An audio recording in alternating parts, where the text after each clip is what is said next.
Bien, hermano, buenos días. Como siempre digo, para mí es un privilegio, una bendición poder pararme aquí y compartir con ustedes cualquier pasaje de la palabra de Dios, pero sé también que es un compromiso y que es un reto.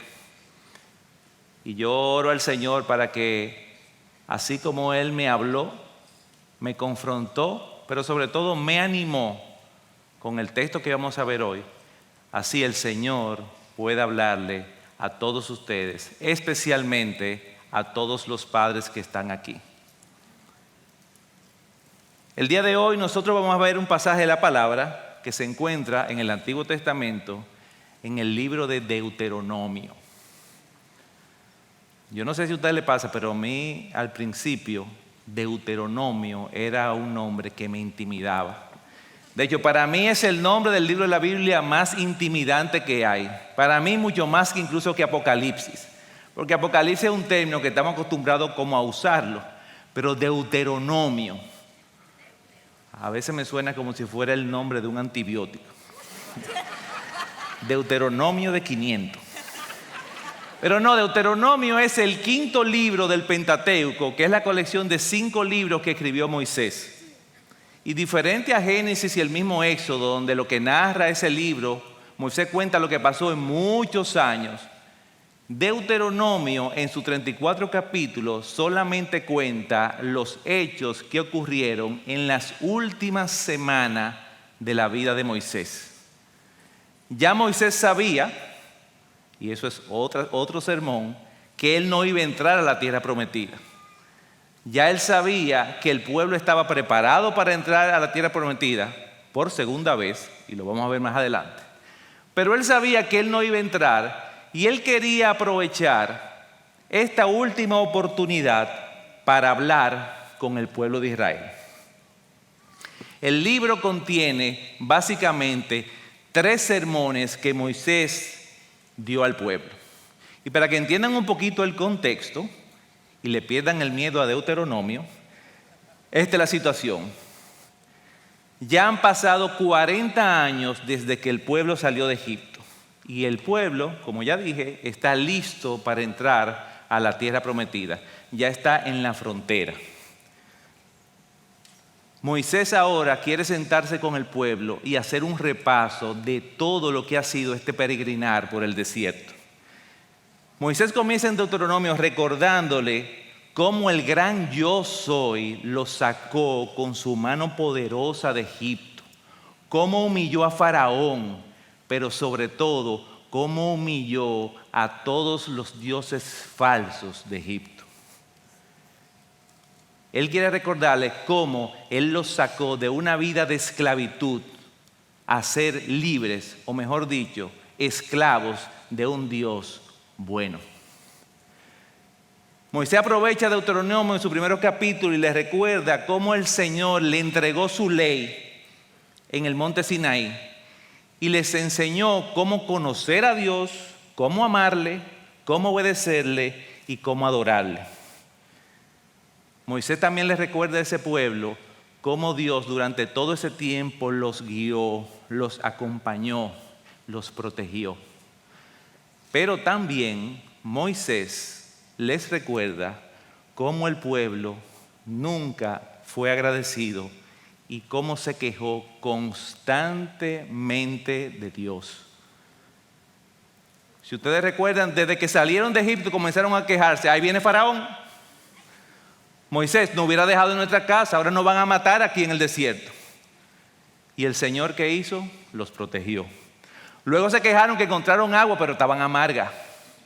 Y el Señor las endulzó. Luego se quejaron que no tenían comida. Y el Señor le proveyó carne. Luego se quejaron que el viaje era demasiado difícil. Luego se quejaron otra vez que tenían sed, que no había que beber. Y el Señor los cuidó. Otra vez dijeron que estaban cansados de vivir como un pueblo nómada en el desierto, viviendo en tiendas de campaña. Que ellos querían ser como los demás pueblos del mundo que tenían sus ciudades, sus comodidades. Y el colmo de la queja del pueblo de Israel fue que cuando llegaron a la frontera para entrar a la tierra prometida, Dios les dijo: adelante, esa es la tierra que yo le prometí a sus padres, es de ustedes. Es una tierra donde fluye leche y miel, es una tierra que está preparada. Hay enemigos, pero recuerden, yo, el gran yo soy, voy delante. Yo estaré con ustedes. De hecho, dice el pasaje, yo les entregaré esas ciudades. Confíen en mí. ¿Y qué hizo el pueblo de Israel? ¿Por qué no mandamos 2 espías primero para que analicen y nos hagan un reporte de factibilidad a ver si este proyecto es viable? Mandaron a 2 espías, trajeron un reporte y efectivamente dijeron: wow, qué tierra, tiene de todo lo que necesitamos. Eso sí, el enemigo es grande y poderoso. Ya olvidaron quién es el grande y poderoso. Son muchos, son grandes en tamaño. Entonces Dios se airó contra su pueblo y los castigó y le dijo: ustedes no confían en su Dios. Ustedes no han visto lo que yo les he demostrado en este tiempo de peregrinaje, que quizás fueron unos 2 años. Pues les tengo noticias. Los voy a devolver, los voy a poner a vagar en el desierto hasta que esta generación de ustedes, todos los que tienen más de 20 años, mueran y una nueva generación de mi pueblo sea el que entre a la tierra prometida. Y así pasó. 38 años más duró el pueblo de Israel en el desierto hasta que esa generación de personas de más de 20 años murieron y solamente quedaron los judíos de menos de 20 años cuando salieron de Israel, ahora tendrían unos 60 años, y 2 de los espías que sí dijeron que podían entrar porque Dios iba adelante, que todos saben que eran Josué y Caleb. Entonces, el libro de Deuteronomio es importante porque Moisés sabe que en sus últimas 2 semanas de vida, 2 o 3 semanas de vida, él tiene delante de él un pueblo nuevo. Es la segunda generación del pueblo judío. Y él necesita que ese pueblo conozca cosas que él sabe que ellos no vivieron. Él sabe que ese nuevo pueblo, por decirlo así, de jóvenes, nunca vivió en carne propia los sufrimientos de años vividos en la esclavitud de Egipto. Los que salieron con 20 años pueden recordar lo que sufrieron sus padres, pero ellos saben que no es como el padre de familia judío que sufría el no tener alimento para darle a sus hijos mientras vivía en Egipto. O la madre que vivió que le arrancaron de su casa a un hijo para matarlo. Moisés sabe que ese pueblo que está sentado ahí no conoce eso. Él sabe que ese pueblo casi no recuerda o no vivió cómo plaga tras plaga la mano poderosa del Dios bueno, santo y justo humilló a los egipcios. Este es un pueblo que no vivió lo que es ver el Mar Rojo abrirse y cruzar. Y sobre todo, no vivió lo que es mirar hacia atrás y ver cómo el mar se tragaba al enorme ejército del faraón. Este pueblo que está ahí no vio cuando Dios le habló y les recitó los 10 mandamientos desde el monte Sinaí ardiendo en llamas. Dice que hablaba como trueno. Este pueblo judío que está ahí sentado simplemente conoce de esa historia porque sus padres se la contaron. Pero yo estoy seguro que ahí había jovencitos, niños, que pensaban que esas historias que sus padres y sus abuelos le contaran eran fábulas infantiles que los viejos hacían en las noches en las tiendas de campaña para mantenerlos entretenidos en las calurosas noches del desierto. Por eso Moisés quiere en su último sermón, en su último tiempo con el pueblo, abrir su corazón y hablarle a esta segunda generación. De hecho, Deuteronomio significa repetir la ley. Deuteronomio, Moisés le va a repetir a este otro pueblo exactamente lo que está en el libro de Éxodo. Entonces, con ese contexto y entendiendo el corazón del autor de Deuteronomio, yo quiero que hoy leamos los primeros 15 versículos del capítulo 6 de Deuteronomio, entendiendo lo que Moisés está viviendo en ese momento. Voy a leer en la Nueva Biblia de las Américas. Dice el versículo 1: estos pues son los mandamientos, los estatutos y los decretos que el Señor su Dios me ha mandado a que les enseñe, para que los cumplas en la tierra que van a poseer, para que temas al Señor tu Dios, guardando todos sus estatutos y sus mandamientos que yo te ordeno. ¿Quiénes lo van a guardar? Tú y tus hijos y tus nietos. ¿Cuándo? Todos los días de tu vida, para que tus días sean prolongados. Escucha pues, Israel, y cuida de hacerlo, para que te vaya bien y te multipliques en gran manera en una tierra que emana leche y miel, tal como el Señor, el Dios de tus padres, te ha prometido. Y aquí está, si esta fuera una clase de escuela dominical que está dando Moisés, en estos próximos versículos está la idea central de la lección. Escucha, Israel, el Señor es nuestro Dios. El Señor uno es. Amarás al Señor tu Dios con todo tu corazón, con toda tu alma y con toda tu fuerza. Estas palabras que yo te mando hoy estarán sobre tu corazón y las enseñarás diligentemente a tus hijos y hablarás de ellas cuando te sientes en tu casa, cuando andes en el camino, cuando te acuestes y cuando te levantes. Las atarás como una señal a tu mano y serán insignia entre tus ojos.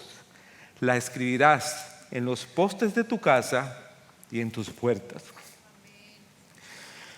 Y sucederá que cuando el Señor tu Dios, Él te traiga a la tierra que juró a tus padres, Abraham, Isaac y Jacob, que te daría, una tierra con grandes y espléndidas ciudades, Israel, que tú no edificaste, casas llenas de toda buena cosa que tú no llenaste, cisternas cavadas llenas de agua que tú no cavaste, viñas y olivos que tú no plantaste. Y cuando tú comas y te sacies, entonces Israel, entonces ten cuidado, no sea que te olvides del Señor, que te sacó de la tierra de Egipto, de la casa de servidumbre. En otras versiones dice, de la casa de esclavitud. Versículo 13. Temerás solo al Señor tu Dios, y a Él adorarás y jurarás por su nombre. No seguirás a otros dioses, ninguno de los dioses de los pueblos que los rodean, porque el Señor tu Dios, que está en medio de ti, es Dios celoso. No sea que se encienda la ira del Señor tu Dios contra ti y Él te borre de la superficie de la tierra.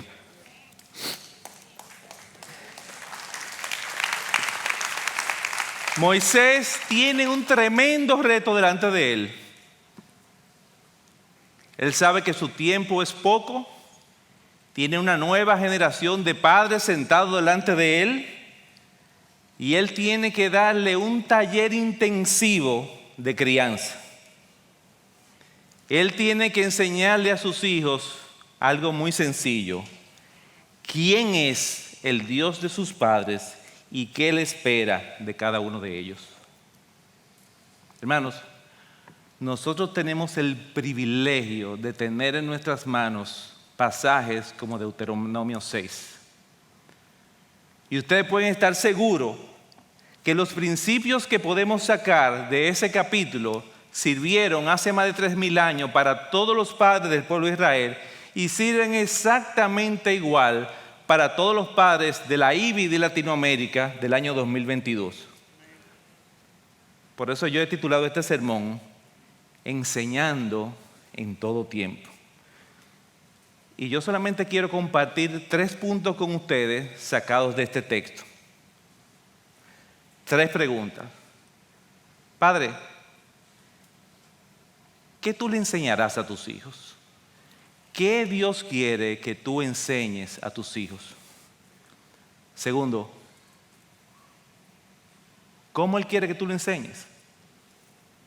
Tercero, ¿por qué tú debes enseñarle esto a sus hijos? Y el primer punto debe ser la parte más obvia. Lo primero que los judíos tenían que enseñar a sus hijos es lo mismo que nosotros los padres debemos enseñar a los nuestros.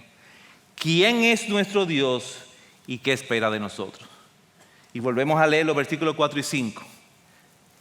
Escucha, oh Israel, el Señor es nuestro Dios, el Señor uno es. Amarás al Señor tu Dios con todo tu corazón, con toda tu alma y con toda tu fuerza. Y estos versículos resumen el corazón de lo que Moisés quería enseñar. Los judíos lo saben y los judíos le llaman a estos 2 versículos el Shema. Y es como una oración que todo judío hace 2 veces al día.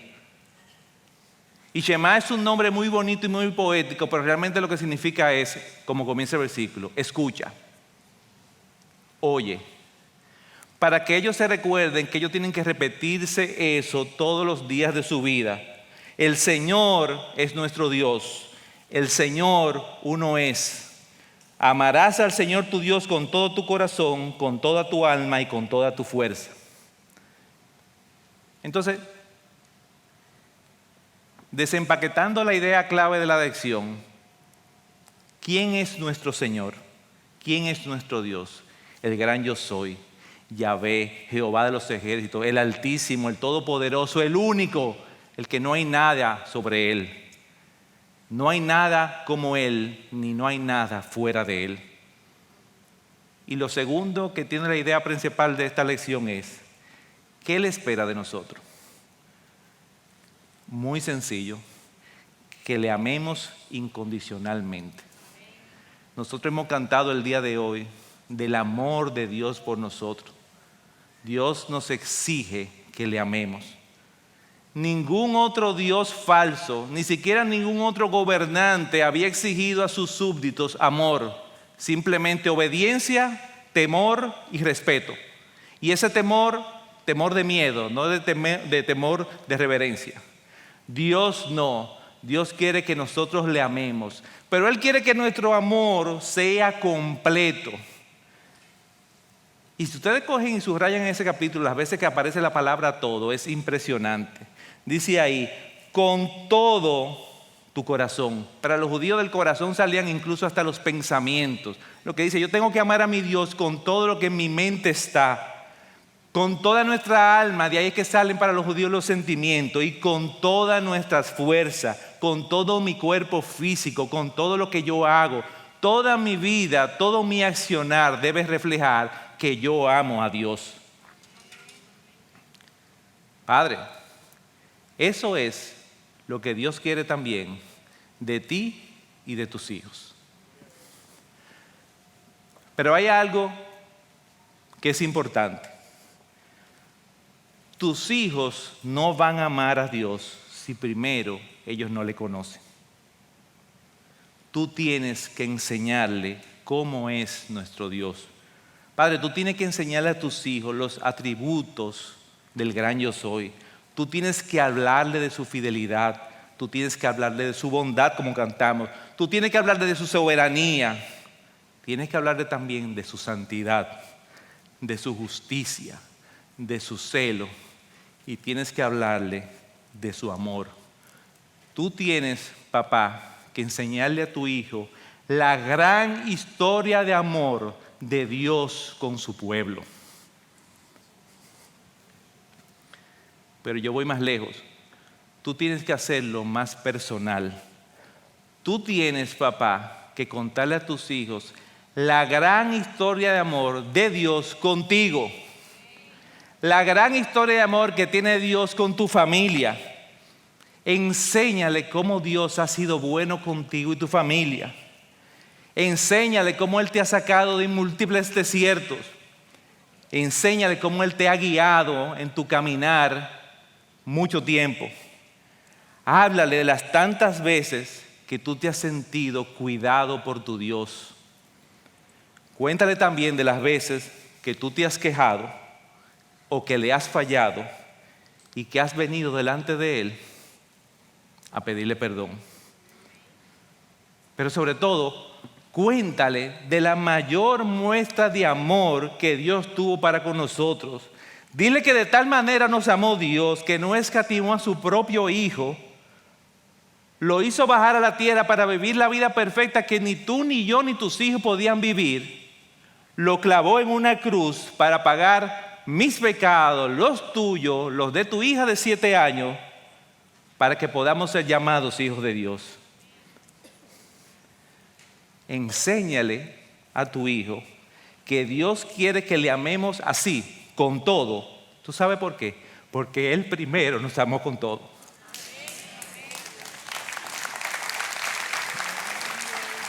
Enséñale que Él requiere nuestra obediencia, pero Él requiere una obediencia que sale de un corazón agradecido. Pero eso es lo que tenemos que enseñar. La lección no es muy complicada, es demandante, pero no es complicada. Resumiendo, ¿qué tú le enseñarás? Tú le dices a sí mismo: escucha, hijo mío, el Señor es nuestro Dios.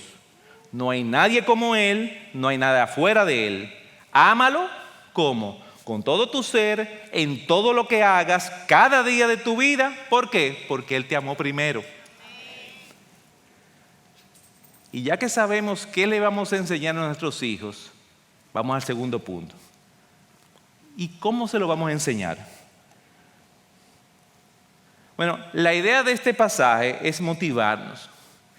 Yo quiero que todos aquí salgamos motivados y que sepamos que Dios preparó de antemano recursos y herramientas para nosotros poder criar a nuestros hijos en sus caminos. No es ciencia de cohete, ni tenemos que inventar el agua tibia. Yo quiero extraer de este pasaje y compartir con ustedes 4 herramientas que Dios pone a nuestra disposición para esta tarea tan privilegiada de enseñar a que nuestros hijos conozcan a Dios. Primera herramienta, papá: modela. Modela. Enseña primero con tu ejemplo. Vamos a volver a leer los primeros 3 versículos de nuestro pasaje. Versículo 1. Estos pues son los mandamientos, los estatutos y los decretos que el Señor tu Dios me ha mandado a que les enseñe para que los cumplan en la tierra que van a poseer. ¿Para qué? Para que temas al Señor tu Dios. ¿Haciendo qué? Guardando todos sus estatutos y sus mandamientos que yo te ordeno. ¿A quién? A ti, a tus hijos y a tus nietos, todos los días de tu vida, para que tus días sean prolongados. Escucha pues, papá de la IBI, cuida de hacerlo. Ese cuida de hacerlo es preocúpate por hacerlo. Ten intención en obedecer. Ten intención en seguir mis preceptos. Para que te vaya bien y te multipliques en gran manera en una tierra que emana leche y miel, tal como el Señor, el Dios de tus padres, te ha prometido. Papá y mamá, los dos, ustedes tienen que servir de ejemplo para sus hijos. Les tengo noticias. Aún tu hijo tenga 3 años, tus hijos están pendientes de ustedes siempre. No solamente cuando el papá abre el libro del devocional familiar, no solamente cuando el papá está hablando aquí delante con el pastor, tus hijos están pendientes de ustedes siempre. Ellos están viendo cómo ustedes, papá y mamá, se hablan entre ustedes. Ellos están viendo cómo ustedes tratan a los demás.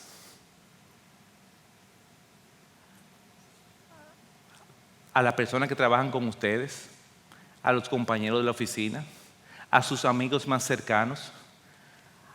Papá y mamá, ellos están viendo cómo ustedes tratan a sus padres, ya viejos. Ellos están viendo cómo ustedes hablan con los hermanos de la iglesia delante de ellos y luego en la casa hablan cosas totalmente diferentes. Ellos están viendo incluso cómo ustedes se someten a las autoridades, a un pastor, a un agente de tráfico, a un cajero de un banco. Ellos están viendo. Ellos están viendo y están aprendiendo. Y lo increíble es que el versículo 3 termina con una expresión que para mí resulta sumamente confrontadora. Se refiere al Señor como que, tal como el Señor, el Dios de tus padres. Esta es una pregunta retórica. Imagínate que alguien le pregunta a uno de tus hijos: Miguelito, ¿cómo es el Dios de tu papá y tu mamá? Descríbemelo. ¿Cómo es? ¿Qué él diría? O peor aún, si le preguntan a tus hijos: Manuel, ¿cuál es el Dios de tu papá? ¿Cuál es el Dios de tu mamá? ¿A quién tú ves o a qué cosa tú ves que ellos dedican todo su corazón, todas sus energías, todos sus pensamientos? ¿Qué tú ves que es lo que motiva a tu papá a levantarse cada día? Ese es el tipo de cosa que tus hijos están observando y están aprendiendo. Papá, recuerda, tus hechos hablan más fuerte que tus palabras. Por lo tanto, el primer llamado es a modelar. Segunda herramienta, enseña a tu hijo a reflexionar y meditar. Motívalo desde temprana edad a analizar la información que llega a él. El diccionario define la palabra reflexionar o meditar como el proceso que permite pensar y considerar un tema cualquiera con atención, detenimiento, para estudiarlo, comprenderlo, formarse una opinión sobre ello o formar una decisión. Todas las palabras que están en esa definición implican tiempo. Pensar, considerar, atención, detenimiento, estudiar, comprender, formarse una opinión y tomar una decisión. Enséñale a tu hijo que necesita ser una persona que aprenda a reflexionar. De hecho, la palabra reflexionar etimológicamente viene de dos términos, uno que es re, hacia atrás, y flexus, que es doblar. Reflexionar viene siendo ese tema, ¿cómo me afecta a mí? ¿Cuáles consecuencias tendría conmigo? Eso es reflexionar. Y meditar viene de una palabra que significa medir. Yo quiero medir cómo este tema o esta decisión me va a afectar a mí y a los que me rodean. Entonces, enseñemos a nuestros hijos a meditar y reflexionar. Lamentablemente, tus hijos y los míos pertenecen a una generación acostumbrada a consumir inmensas cantidades de información, de todo tipo. Información muy buena, información mala, información malísima. Pero es una generación muy poco dada espontáneamente a tomarse su tiempo para pensar, meditar y filtrar y desechar lo que no le conviene. Vamos a ver lo que dice Filipenses 4, 8 y 9. Voy a leer de la Nueva Biblia de las Américas. Por lo demás, hermanos, todo lo que es verdadero, todo lo digno, todo lo justo, todo lo puro, todo lo amable, todo lo honorable, si hay alguna virtud o algo que merece elogio, en esto que mediten. La palabra nos manda a que nosotros y nuestros hijos invirtamos tiempo meditando en lo verdadero, en lo digno, en lo justo, en lo puro, en lo amable, en lo honorable. Lo que también han aprendido y recibido y han oído y visto en mí, no lo dejen en teoría. Esto practiquen y el Dios de paz estará con ustedes. Dice el pastor Miguel Núñez en su libro Renueva su mente, hablando sobre este pasaje: en esto mediten. Es una expresión que aparece en el presente imperativo, es una orden, por lo que se considera como un mandato. Se trata de una obligación, no solo en el momento, sino también para toda una vida. Mi estilo de vida debe estar caracterizado por pensamientos de la misma naturaleza expuesta por el apóstol Pablo. El llamado y la orden de Dios es a la meditación. Esto significa que debemos rumiar las verdades del Evangelio. No se trata solamente de memorizar una verdad o simplemente repetirla. Es más que la simple memorización y repetición. El Señor nos ordena que la conozcamos bien porque la hemos pensado y meditado con todo el corazón y porque estamos dispuestos a aplicarla en nuestra vida. Termino la cita del pastor Miguel. Al pastor Miguel le gusta mucho usar el término rumiar para que nosotros entendamos gráficamente ese concepto abstracto que puede ser meditar y reflexionar. Y a mí me encanta como ilustración. De hecho, hace un tiempecito estuve leyendo de las vacas, que son unos animales rumiantes, y leí que cuando las vacas comen y pasan su alimento de la boca al estómago por primera vez, solamente asimilan el 10% de los nutrientes de su alimento. Por lo tanto, ellos necesitan volver a subir ese alimento a la boca para volverlo a masticar y volverlo a tragar, volverlo a subir y volverlo a tragar. Y para que ustedes tengan una idea, el alimento que la vaca come en 1 hora, ella lo rumia en el día durante 7 a 10 horas. Miren la proporción.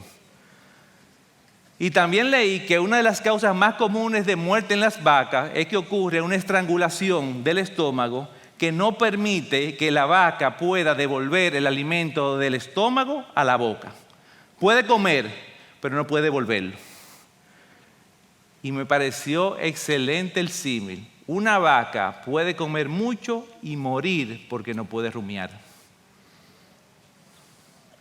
Enseñemos a nuestros hijos a ser rumiantes, a meditar en cada cosa, a reflexionar en toda esa información que reciben.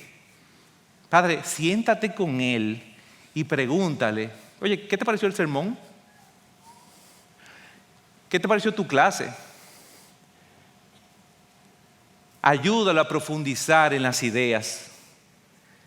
Mientras más tiempo tu hijo invierta en reflexionar en lo verdadero, menos tiempo va a tener para recibir información que no le va a servir de nada, ni en esta vida ni en la venidera. Tercera herramienta. Papá, sé intencional, sé constante. Las Escrituras usan el término diligente. Dice el versículo 7. Las enseñarás diligentemente a tus hijos y hablarás de ellas cuando te sientes en tu casa y cuando andes por el camino, cuando te acuestes y cuando te levantes. Papá, arma una estrategia con tu hijo. No lo dejes al azar. No lo dejes a la causalidad. Organízate. Crea un tiempo especial donde tú puedas compartir las verdades del Evangelio con tus hijos. Un tiempo donde ellos puedan hablar contigo. Un tiempo que puedan estudiar juntos. Pero sobre todo, un tiempo que ellos puedan abrirte su corazón. Es un tiempo donde ahí debe haber una comunicación. Pero increíblemente, incluso tener ese tiempo especial y formal no es suficiente. Padre, tú tienes que ser intencional aprovechando todas las oportunidades que Dios te da para trabajar con tu hijo. Cuando tu familia pase por una prueba y aflicción, no te tranques con tu esposa a orar en la habitación. Si tu hijo tiene una edad suficiente, hazle ver cómo usted está rendido a la voluntad de Dios. Cuando a ti te toque como padre o como madre tomar una decisión y reconozcas que la tomaste mal, compártela con tus hijos. Explícale cuál fue tu error. Explícale dónde fue que fallaste. Aprovecha esa oportunidad. Cuando se sienten en la televisión y vean una noticia de lo que está pasando en el mundo que parece incomprensible, explícale. Explícale que el Señor hace mucho tiempo dijo que todo eso iba a pasar. Cuando vean un programa, una película, y haya valores que no entiende, explícale. Cuando tu hijo venga a la casa diciéndote de un comentario que le hizo un joven en el recreo, que él no comprendió, siéntate y aprovecha esa oportunidad. No le digas solamente, eso hay que hablarlo después. Aprovecha la oportunidad cuando tú tomas una mala reacción en medio del tráfico, con tu hijo al lado. Pídele perdón, dile que no debió hacerlo. En pocas palabras, tercera herramienta, busca constantemente la forma de pastorear el corazón de tu hijo. Cuarta herramienta, enseña a tus hijos a ser agradecidos, a tener gratitud de la bondad de Dios. Que ellos aprendan desde temprana edad la gracia de Dios en tu vida, Padre, en la de tu familia y en la de ellos mismos. Enséñale que todo lo que ustedes son y todo lo que ustedes tienen proviene de Dios y es por gracia. Enséñale que aunque no merecemos nada, nuestro Dios bueno, fiel y bondadoso se complace en darnos de más. Pero enséñales también que aunque en ocasiones no recibamos lo que queremos, sus planes siguen siendo mejores que los nuestros. Moisés está sentado delante de una generación del pueblo judío que la mayoría nació en el desierto, que estaba acostumbrada a vivir en escasez, sin comodidades, y él quería que ellos aprendieran y que no se le olvidara que aunque las circunstancias exteriores cambien, Dios no cambia. Dios se mantiene siendo el mismo, fiel y todopoderoso. Dice el versículo 10, y sucederá que cuando el Señor tu Dios te traiga la tierra que juró a tus padres, Abraham, Isaac y Jacob, que te daría, una tierra con grandes y espléndidas ciudades que tú no edificaste, que tú no tienes mérito en ellas, casa llena de toda buena cosa que tú no llenaste, cisternas cavadas que tú no cavaste, viñas y olivos que tú no sembraste, y comas y te sacies, entonces ten cuidado, no sea que te olvides del Señor que te sacó de la tierra de Egipto, de casa de esclavitud. Temerás solo al Señor tu Dios y a Él adorarás y jurarás por su nombre. No seguirán a otros dioses, a ninguno de los dioses de los pueblos que los rodean, porque el Señor tu Dios que está en medio de ti es Dios celoso, no sea que se encienda la ira del Señor tu Dios contra ti y Él te borre de la superficie de la tierra. Padre que estás aquí, enséñale a tu hijo que aunque las circunstancias cambien, debemos tener a Dios presente en todo tiempo. Y cuando mi sermón dice enséñales en todo tiempo, me refiero también a eso. No en todo tiempo, de día, de noche, en la casa, en el camino. No, en toda circunstancia. Enséñale a tu hijo que hay que tener presente en tiempos de prueba al Señor, pero también en tiempos de prosperidad, en tiempos de enfermedad y en tiempos de mucha salud. Con hambre, pero también cuando estemos satisfechos. Cuando tengamos sed, pero también cuando estemos saciados. Padre, tú mismo modélale eso. Ten presente tú a Dios en todo tiempo. No en la iglesia solamente. Mira cómo dice el versículo 8 refiriéndose al versículo 6.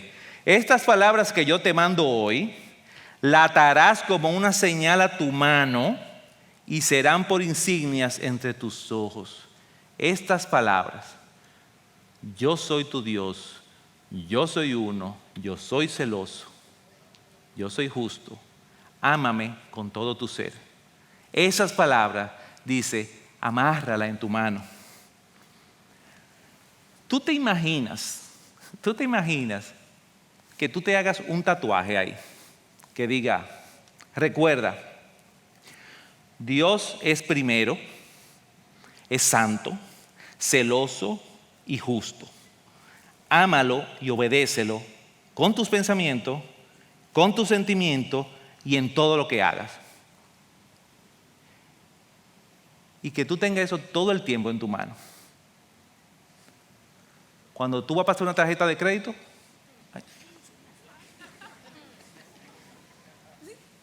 cuando tú estás manejando en la autopista, cuando tú coges el control remoto de la televisión, cuando tú coges tu celular,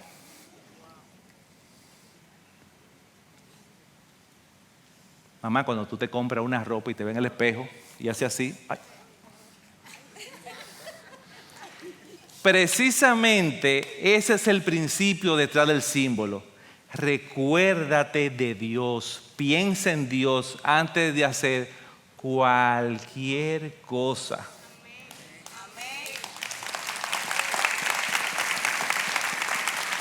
En el versículo 9 dice también: las escribirás en los postes de tu casa y en tus puertas.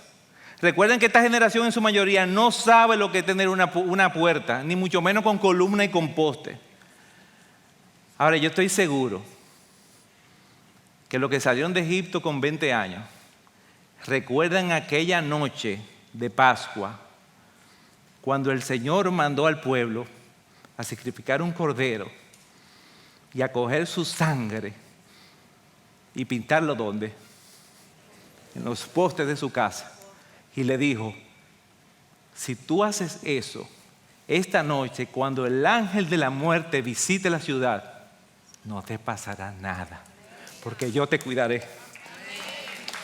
Hermano, Dios lo que está diciendo es: yo soy el mismo, la misma mano poderosa que te sacó de Egipto, te está entregando una tierra prometida, preciosa, donde yo te voy a llevar, donde tú vas a tener casa. Oye, en esas mismas puertas escribe: yo tengo un Dios que es celoso, que es soberano, que le debo amor, obediencia y adoración. Eso es lo que yo te digo. Yo soy el mismo ayer, hoy, lo voy a hacer siempre. Por favor, Israel, por favor, papá de Ivy, no te olvides de mí. No vayas detrás de dioses falsos.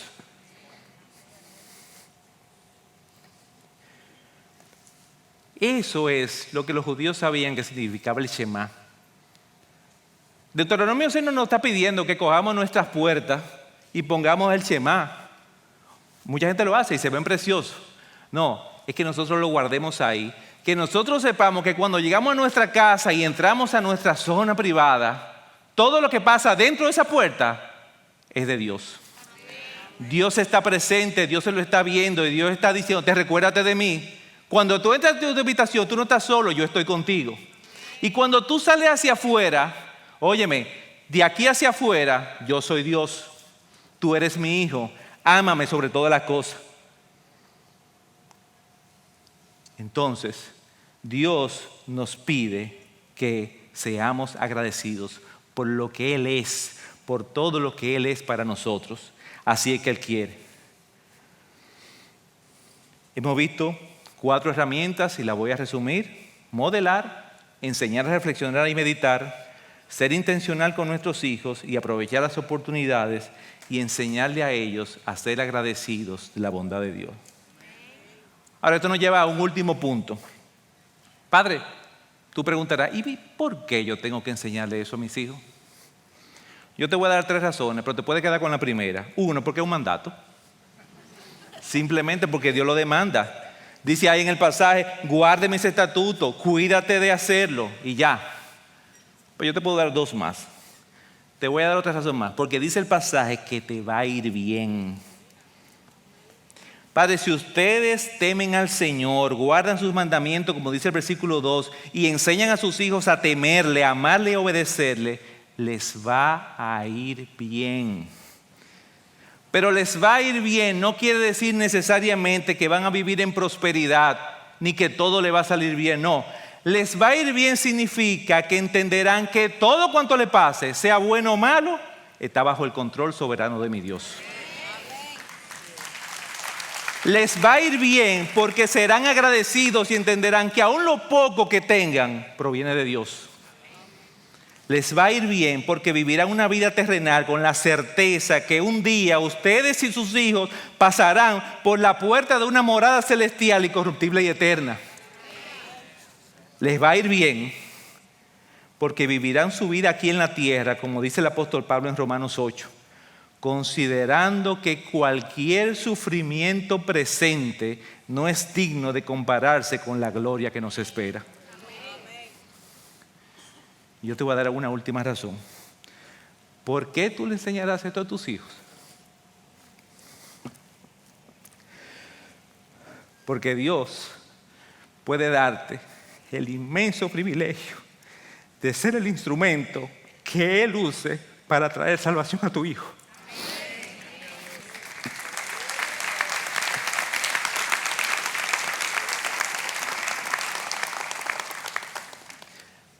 Y al acercarme al final del mensaje, me gustaría compartir con ustedes una fábula, una historia de niños. Una fábula muy conocida para los de mi generación y las anteriores, pero me di cuenta preguntando que no es muy conocida para esta generación. Y yo sé que muchos se van a dar cuenta de una vez que yo comience.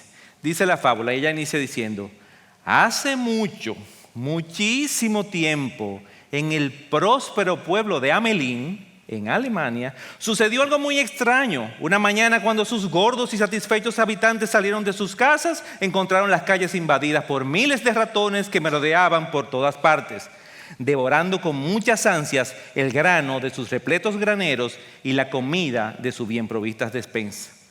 Nadie acertaba a comprender la causa de tal invasión, y lo que era aún peor, nadie sabía qué hacer para acabar con tan inquietante plaga de ratones. Y la fábula cuenta cómo los hombres de la ciudad, desesperados, ofrecieron una gran recompensa para cualquiera que los librara de la plaga de los ratones. Y sigue la fábula diciendo: atraído por la recompensa apareció un flautista, quien nadie había visto antes, y prometió: esta noche no quedará ni un solo ratón en Hamelin. Dicho esto, comenzó a pasear por las calles, y mientras paseaba tocaba con su flauta una inocente y contagiosa melodía que encantaba a los ratones, quienes saliendo de sus escondrijos seguían embelesados los pasos del flautista, que tocaba incansable y constantemente su flauta. Y así, caminando y tocando, los llevó a un lugar muy lejano por donde pasaba un caudaloso río, donde al intentar cruzarlo para seguir al flautista, todos los ratones perecieron ahogados. Los hamelineses, al verse al fin libres de las voraces tropas de ratones, respiraron aliviados. Ya tranquilos y satisfechos, hicieron fiesta. Y la mañana siguiente, el flautista se presentó ante los padres de la ciudad, mejor dicho, los hombres de la ciudad, y reclamó la recompensa ofrecida. Pero estos, liberados ya de su problema y cegados por la avaricia, le contestaron: vete de la ciudad. ¿O acaso tú crees que te pagaremos tanto oro por tan poca cosa como tocar una simple melodía en tu flauta? Furioso por la avaricia y la ingratitud de los hombres del pueblo, el flautista, al igual que hiciera el día anterior, tocó una dulcísima y contagiosa melodía una y otra vez insistentemente. Pero esta vez no eran los ratones quienes le seguían, sino los niños de la ciudad, quienes, arrebatados por aquel sonido maravilloso, iban tras los pasos del extraño músico. Cogidos de la mano y sonrientes, formaban una gran hilera, sorda a los ruegos y gritos de sus padres, que en vano, entre sollozos de desesperación, intentaban impedir que siguieran al flautista. Nada lograron, y el flautista se los llevó lejos, muy lejos, tan lejos que nadie supo a dónde, y los niños, al igual que los ratones, nunca más volvieron. Y esto fue lo que sucedió hace muchos, muchos años en este desierto y vacío pueblo de Hamelin, donde por más que busquéis, nunca encontraréis ni a un ratón ni a un niño. Qué bueno que esto es solamente una fábula de niños.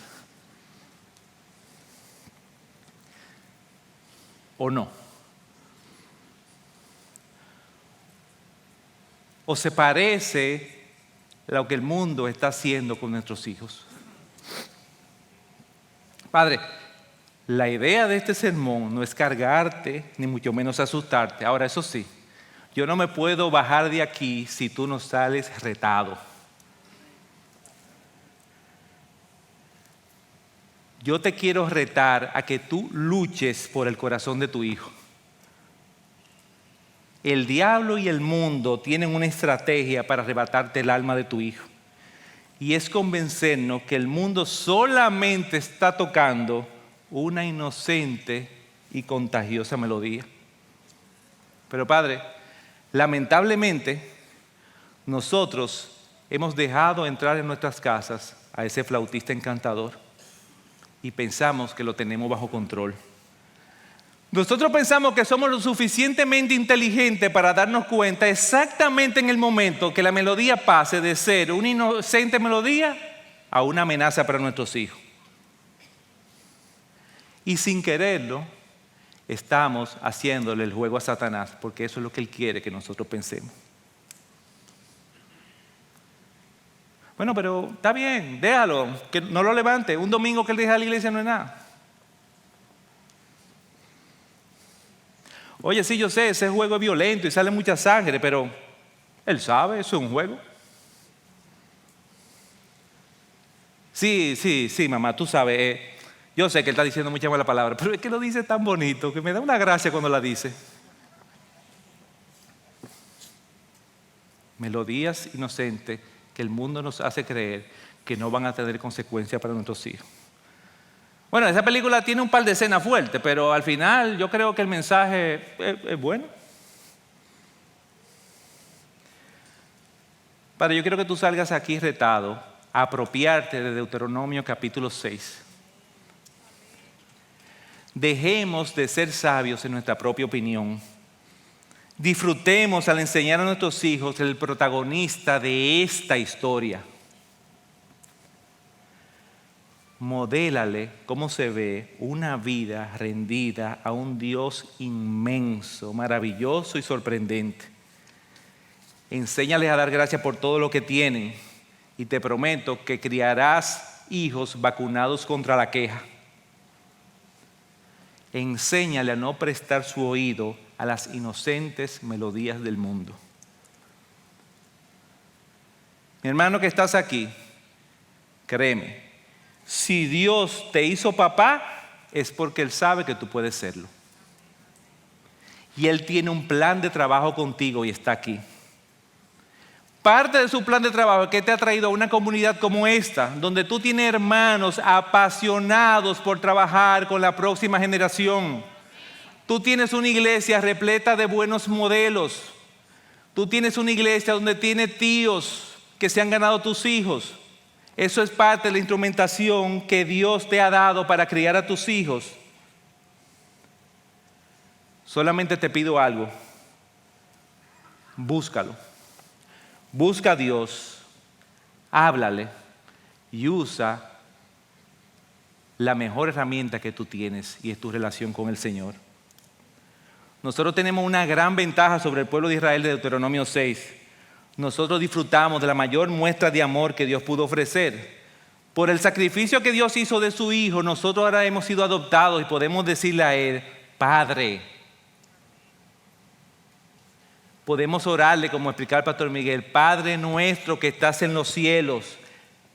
Papá, clama al buen Padre por el corazón de tus hijos. Quizás estas herramientas llegaron muy tarde a tu vida. Quizás tú no tenías el conocimiento para aplicarlas. O quizás llegaste a los pies del Señor muy tarde y ya tus hijos son adultos. Pero todavía tú puedes ser diligente, intencional y constante en la herramienta más poderosa. Ora. Amén. Ora por tus hijos. Ora por tus hijos adultos. Ora por la pareja de tus hijos. Abuelos, oren por sus nietos.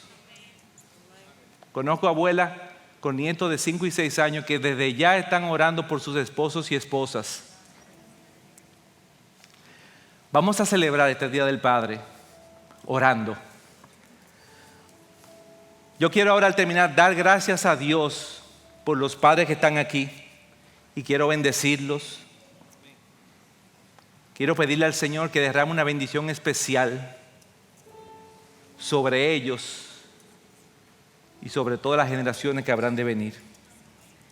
Gracias por acceder a este recurso. Espero que haya sido de gran bendición para tu vida. Te sugiero que te suscribas a este canal de forma que tú puedas recibir notificación la próxima vez que hayamos subido un nuevo recurso que pueda servirte de instrucción y bendición.